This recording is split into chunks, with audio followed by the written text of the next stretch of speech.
Hello everyone, welcome back to the channel. Hey, we are in Boston, and if you've never been to Boston, let me tell you, this city is absolutely amazing. So sit back and thanks for joining us on our trip to Boston. I think you'll like it, so let's check it out. Once we arrived downtown, we started right in the city center, parking underneath the Public Gardens Park. And since we decided to take the Freedom Trail bus tour instead of walking it, we had to navigate our way through most of the historical part of downtown. So we pulled out our tour maps, we hit the pavement, and we got ready for a historical experience that truly lives up to the hype of Boston. Getting there was an adventure on its own, let me tell you. Walking the streets put us right in the middle of the World Cup chaos, which was going on at the time we were visiting Boston, and we were surrounded by legions of passionate Scottish football fans. And let me tell you, that was some serious top-tier entertainment to see them negotiate the streets of Boston themselves by drinking out half the pubs in Boston. Sure, a 10-minute taxi could have whisked us straight there, but as any seasoned staff rider knows, you miss the train when you rush the transport. We turned that trek into a glorious 2-hour reconnaissance march, soaking in the sights, sampling local flavors, and taking in the sights and sound of the city.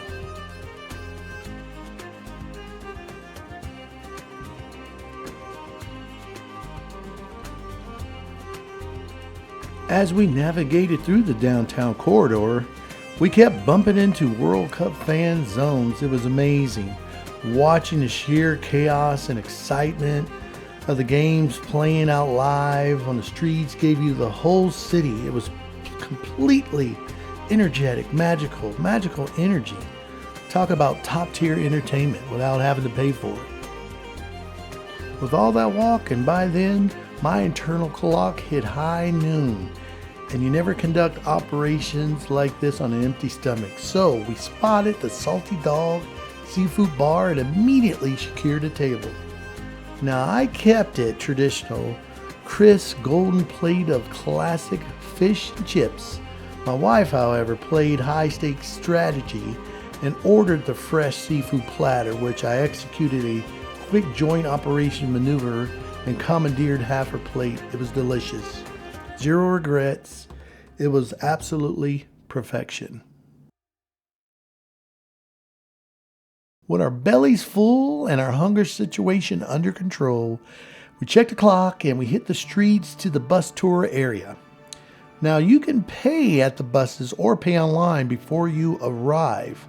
It's good to look at the situation that you're in, because if we would have paid when we got there, we would have been waiting in a long line. We paid online, which saved us a lot of time. Now the buses have a very high vantage point that is an absolute game changer.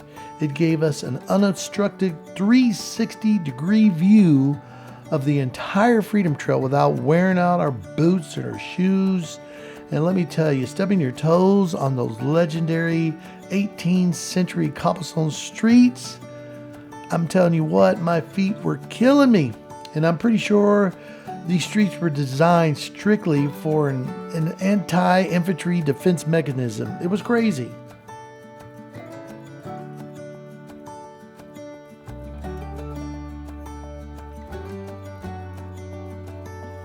Eventually, we reached the end of the bus loop and decided to hop right back off at the public garden. Honestly, it was the best decision of the afternoon. We grabbed a pair of hot coffees, slowed the pace right down, and just took it all in. We spent a glorious hour people watching, bird spotting, and laughing at the local squirrels who were running around like they owned the place. The park itself is stunning. Between the quiet, winding lakes, the lush greenery, and the magnificent bronze statues scattered throughout, I have to admit, it is easily one of the most beautiful parks I have ever set foot in.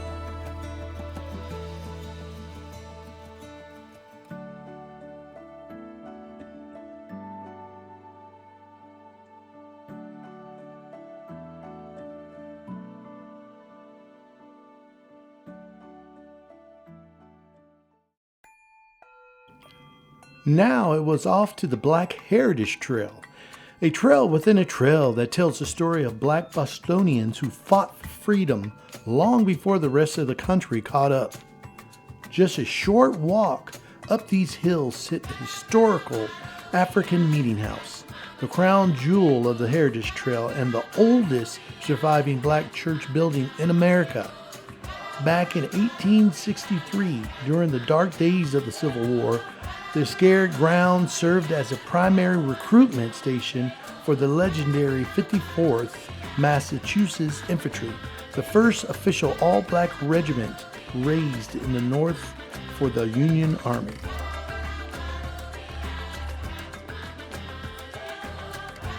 Frederick Douglass himself spoke right from that pulpit, calling on free black men to take up arms, put on the blue Union, and march south to strike a blow against slavery.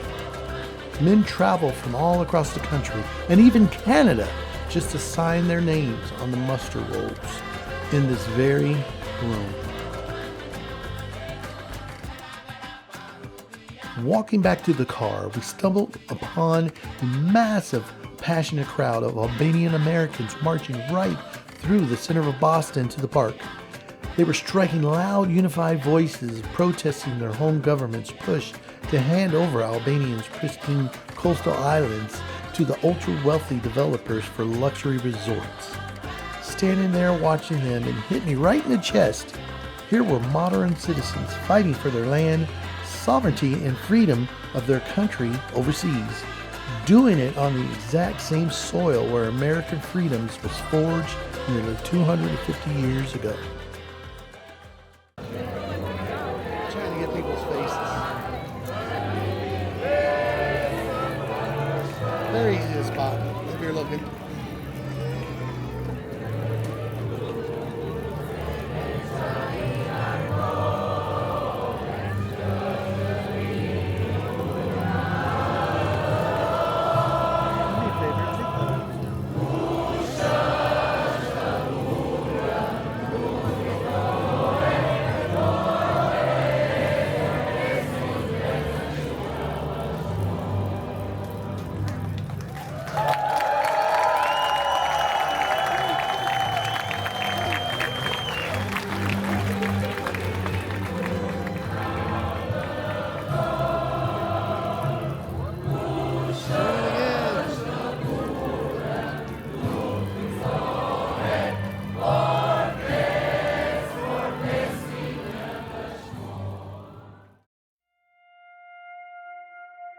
After a great night's sleep, it was wonderful.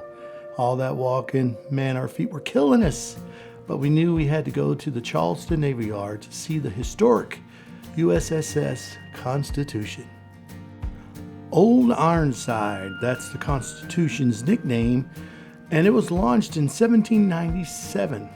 She is the world's oldest commissioned warship still afloat. Now, one of the things I really enjoyed about the visit to the Constitution was the museums. Now, there's two of them. There's one outside the area where the Constitution is gated off, and there's one outside in the shipyard. And let me tell you, this was an amazing museum. Lots of art, artifacts, different kinds of techniques of how they showed you how the ship moved, maneuvered, relics from the ship. It even had the captains, all the captains who have served on the USS Constitution, and it was pretty cool. I did not know that the newest captain was a female. Also in the museum is the gift store, and let me tell you, this gift store is terrific because it has multiple items that you can buy, t-shirts, uniforms, I mean, just different things, collectibles, trinkets, cups, ship models and kits, books, maritime decor, you name it, they had it. The place was truly amazing, and almost bought a few items, but I refrained because I knew we had a lot more to do and see. Now, the gift store is only open between 9 a.m. and 6 p.m., so make sure you get there before you get out of that area. Speaking of area, right next to, in between the museum and the Constitution, is the USS Cason Young. a World War II class, Fletcher class, destroyer, parked right there in Pier 1. It's a great visit before you go into the Constitution. Speaking of the Constitution, they do have a museum in there as well, and it is run by the National Park System. And if you want your sticker for the National Park, make sure you get in there and get your sticker, because that's very important for those of us who make sure they get their National Park stickers for all the parks that they visit. But they also too have a gift store, and it's a pretty good one too. It's very good, very well stocked. But most of all, check out the museum. There is some history in there, some serious history, and if you stroll through there, you'll like it. Now, the USS Constitution is guarded and gated off. The ship is manned by active duty naval personnel and remains on commission asset of the armed forces. So that's why it's pretty much gated off. But once you get inside through security, you all get cordoned off. You basically walk in the plank, and you board the ship, the USS Constitution, to do your tour. And let me tell you, the tour is amazing. They pretty much let you kind of do what you want to do up on top of the deck, the first deck, and you can walk around looking in the holes. You can look at the cannons. You can look at how the sails go up seamlessly up into the sky, up to the clouds. It's way up there. I don't know who in the heck went up there when they had to, but they were some brave souls, let me tell you. But it's absolutely beautiful to see how this ship was made and how it was constructed to be so strong and just beautiful. I mean, this ship is still active today. There is a tour that goes inside down beneath the ship, and basically the day we were on it, we only went one level down, and it was pretty cool. We got to see the captain's quarters, which was definitely too big, and we got to see the rest of the ship, one deck below, which was all they were doing that day. But we got to see the cannons. I mean, we got to see how the cannonballs were made and how they were stored. We got to peek inside a little bit, deeper inside the ship, through the holes, and it was really cool. I mean, you could see the hold, you could see where they stored the food. You could see where they stored prisoners, because, if you were locked up, they had to put you somewhere. And we weren't able to see the sleeping quarters, which I really wanted to see, but we were able to see enough, and it was really cool to check it out, and everybody had a great time. The biggest thing that you need to worry about, though, if you're a pretty tall person over 6 foot, is to watch your head, because you can knock your noggin pretty quick on these ceilings. They're not very high. Right next to the USS Constitution is the Massachusetts Korean War Veterans Memorial. It's a great place to see the fallen of the Korean War, of the people that served in that war that were from Massachusetts. It's a very, very wonderful and great place to see and pay your respects. After that, we decided to jump back on a bus, hit back downtown to the public garden, where we would go chill out in that wonderful park. We love the park. And have some coffees and look at some sights that were on the fringe of the park.